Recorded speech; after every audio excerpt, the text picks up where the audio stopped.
Every film is a foreign film, foreign to some audience somewhere around the world. It is through subtitles in a film that an audience can experience different languages and culture. And behind every foreign film that brings a culture to a viewer is a subtitler. And there is this saying that a good film, a good subtitled film, is a film that you do not remember that it had subtitles. So this is really the apex of invisibility. Intertitles between scenes were used during the silent film era, and those were the first form of subtitles engraved or burnt on a film print. Cinema was usually a form of entertainment also for the illiterate in the society, and there would be a translator in the cinema hall who would entertain the audience by telling them what is written on the screen. Today, subtitles are projected on a film print through modern technology and software. Now, electronic subtitles are opposed to laser subtitles, which are just one copy with the subtitles. With electronic subtitles, we've got two copies, two working copies. One copy is the film, and the other copy is the subtitles. And the subtitles are projected onto the film. They're not an integral part, but they are projected onto the film so that we're not really interfering with the images. The risks, obviously, is that there may be a lack of synchrony between the subtitles and the actual images, depending on how you are projecting them, although technology again has improved vastly. So very often when the film finishes, you don't get a name credited. Sometimes, if you're lucky, you get the company credited, but not the name of the subtitler. That is very rare indeed. And it is very rare indeed to see it on the DVD. Actually, you never see it on the DVD, although the subtitler is such an important mediator when you want to watch a film, a foreign film. Unfortunately, a lot of people don't appreciate how difficult it is to translate. Many people think, oh, you know 2 languages, you can translate that. Or how many, many friends of mine, or even family, might come to me and say, oh, I have this small 2 pages text, can you translate it in 1 hour? I'm like, no, for free. Or people think it's just a matter of speaking 2 languages, but if you stop and try to translate something, you'll see that there's a lot you need to, well, if you want to produce something good, and there's a lot to be taken into account. The first time I was in front of a subtitle unit, as they were called at the time, it was this very convoluted environment where we had a TV set where you could watch the images. Then you would also have a VHS player so that you could play the material that you have received, that will then be connected to a computer, which you might have a very sort of archaic and limited subtitling program, and then you would also have a stopwatch so that you could then do your technical ways in time in and time out. So you can imagine the subjectivity and the alertness of the person.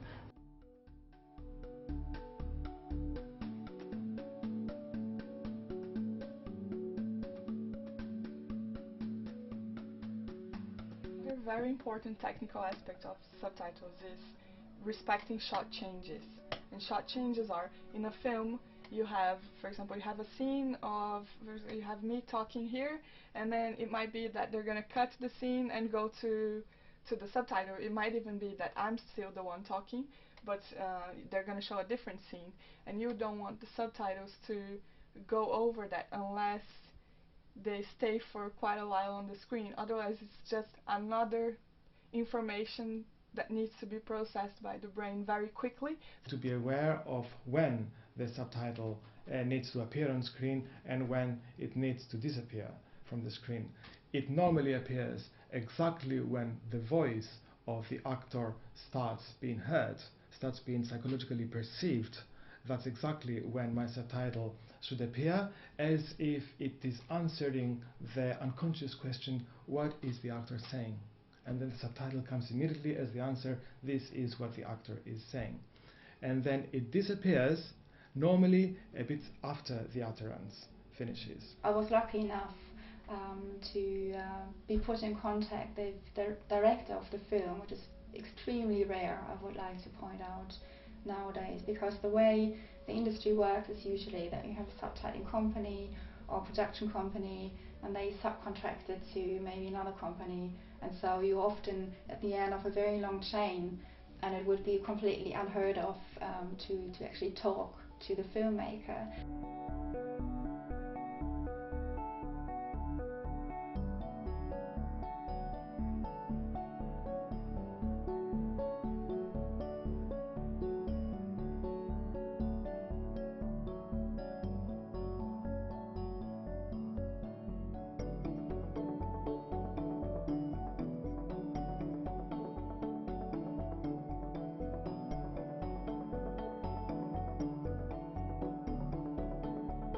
First big impact in the industry came about with the advent of the DVD.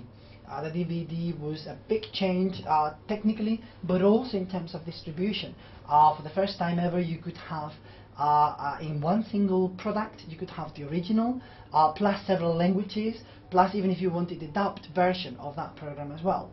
And that's when subtitling became a sort of mass production activity. You really need to think about which types of words are being distributed where, so if it's conjunctions like because or and they should be in the second line or in the next subtitle, so lots of things like that which are the rules of subtitling.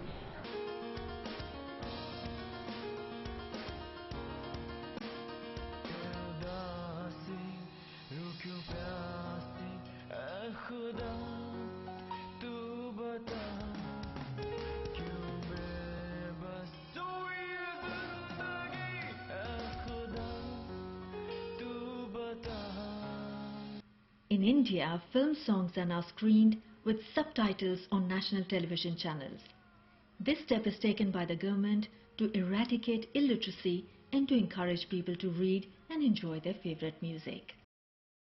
If you think of older black and white films, when there is someone reading a letter, for instance, and then you hear the voice of the person who wrote the letter being heard as the person silently looks at the letter.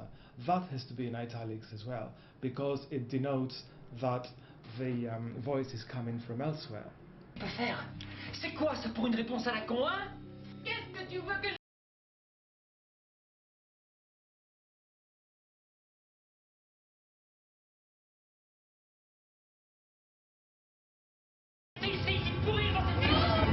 Well, the most emotional experience was the first time that I ever saw SDH being projected in Greece, and it was for the Theatre of the Deaf in Athens, where they were projecting a film for the audience, and it was the first time I saw SDH on screen, and I just started crying.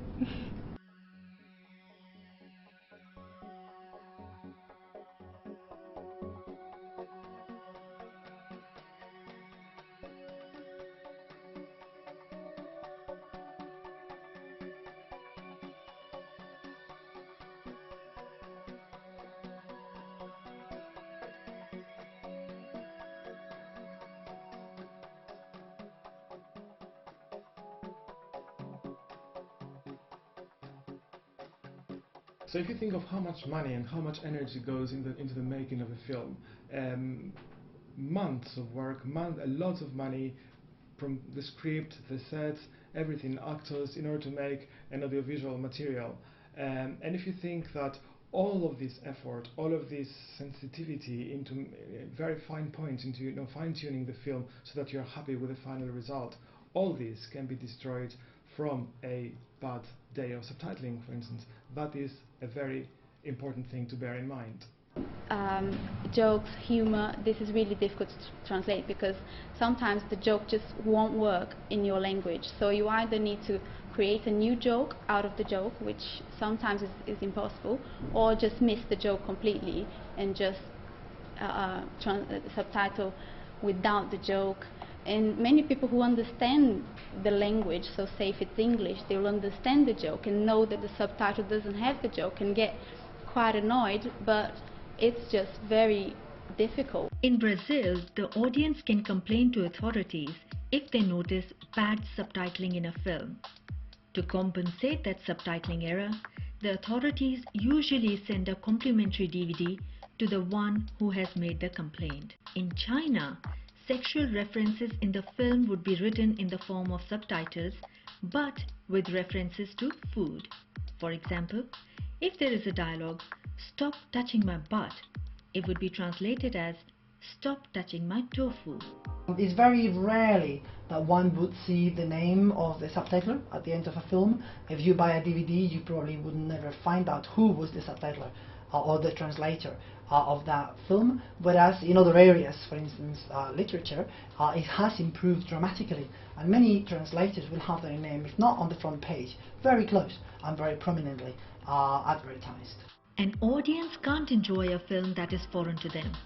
It is subtitlers who, with their creative skills, bring those films to us. But in this process, they are thriving to survive in this globalized business of the film industry. Up to more or less 2000-2002, these big DVD authoring companies or media companies, they would find their subtitles locally in very cosmopolitan place, London, where many talented, skilled people come, and we would offer our services to these companies, and the rates were very good at the time. But what happened is this globalized business was restructured, centralized, and then we subtitlers were simply outsourced. That means that the companies would, at that time, and also with the help of technology, send films and I would say pre-timed subtitled files in English called template files or master files. They would send them abroad, and subtitlers from all over the world would subtitle, would send their translated version back to the center. In order to streamline the process of producing subtitles, the technical dimension was taken away from subtitlers, and it was became to be done by professionals that only know how the technicality of the software, of the subtitling software, and then the translation was left to the subtitlers or the linguists.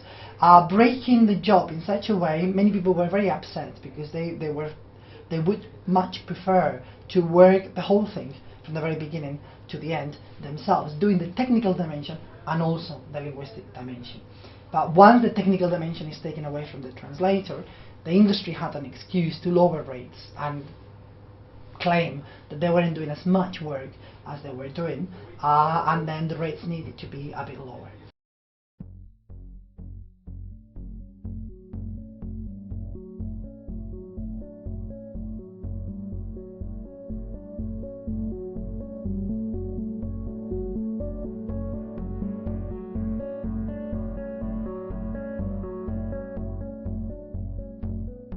The rates would be, in this particular company, would be per 1,000 words.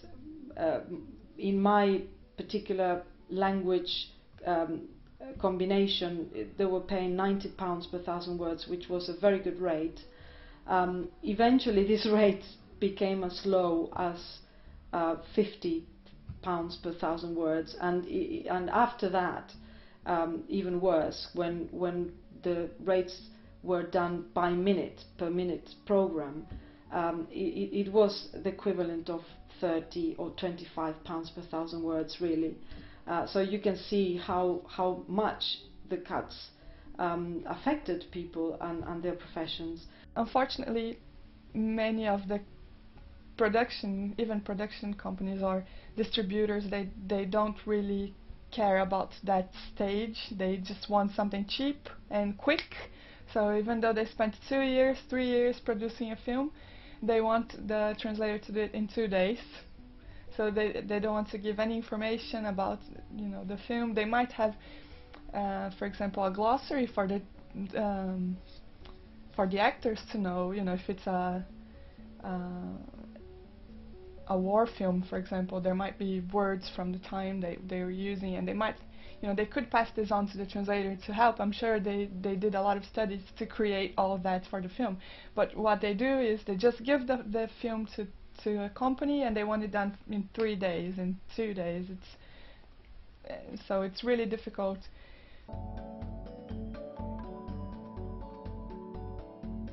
an organization was formed in London called Subtle, where subtitlers would meet regularly and talk about the issues affecting them.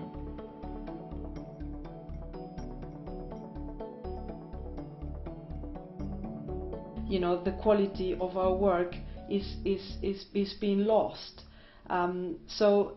You know, Subtle was born also with the idea of campaigning, of finding a way to regulate the profession eventually, and to create, like, you know, in the Union for Filmmakers, you can see that all the different professions are taken care of. We don't have that. We are alone, basically, with our own resources and being bullied by studios, big studios. What we have so far achieved of Subtle is that we really links up with not only other members in the country but also other associations in other European countries, and a European association has been founded last year, so we're really trying to work together with other associations on a European level, which I think is very important. I believe that most subtitlers do not gain the recognition they should in their profession because they are the invisible part of a movie, the invisible part of anything projected on TV or in the cinema or at the theater. I think that in my case, because I mostly work in the field of accessibility and making things accessible through subtitling and audio description, the role of the subtitler is much more important and more recognized by the audience, because they see subtitlers as the medium for communication in general. They see them as the medium that will give them the information that they cannot hear. So they are well respected and they are recognized for what they do, and people are grateful about that. It was supposed to be a whole series. I got the first 2 episodes. I worked on them and I got the positive feedback. So, okay, I got the go-ahead to continue working on this project. But before, right before I was supposed to start, they asked me to work for 40% less of the rate I had translated the other 2. So I said no, and I said, I'm sorry, I can't work for you anymore on this, for this rate. And I thought, okay, I was really upset, but there was nothing else I could do. And I thought, okay, I've lost a client, then now I'll have to replace this client. But to my big astonishment and also satisfaction, a couple of months later, this client came back to me without any explanation and offered me a job for my rate. So I hope that this means that either they weren't able to find people who would work for the rate they were proposing, or they were unhappy of the quality.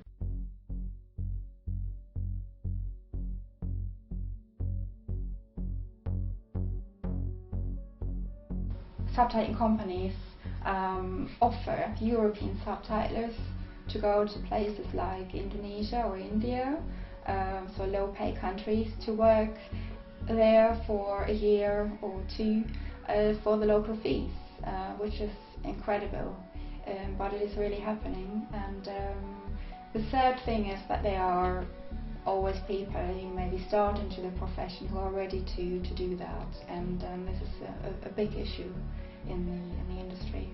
I personally think that the mistake that companies made was that they didn't invest on quality. They only invested on making these profit margins bigger. That means they didn't look for qualified, skilled subtitlers when they outsourced their work abroad.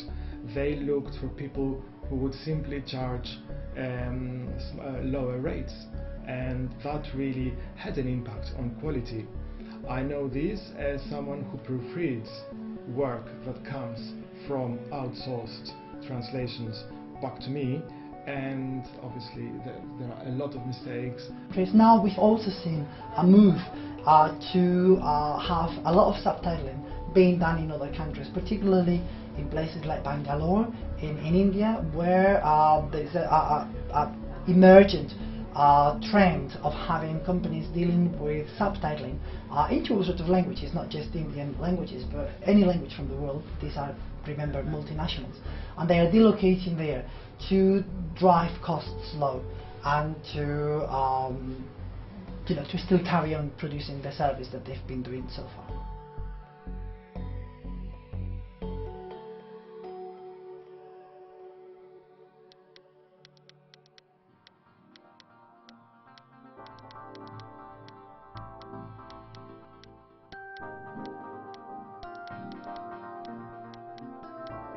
Various ways of developing as a subtitler. I would say from personal experience that one should aim to become generally a language specialist rather than just a subtitler. I think the best way to inspire someone to get into the profession and taking it from the point of view of accessibility would be to take them to a place where a film would be projected with subtitling for the deaf and audio description for the blind, so that they could see the reaction of the audience. And this is the only thing that could keep you very enthusiastic about your job. Subtitled films have always been a part of film history, but subtitlers themselves, who bring these films to us for our entertainment today, are being marginalized in the film industry. Subtitlers are an invisible feature of a foreign film, and that's how exactly they are being treated in this globalized business of the film industry, making them look as invisible as possible.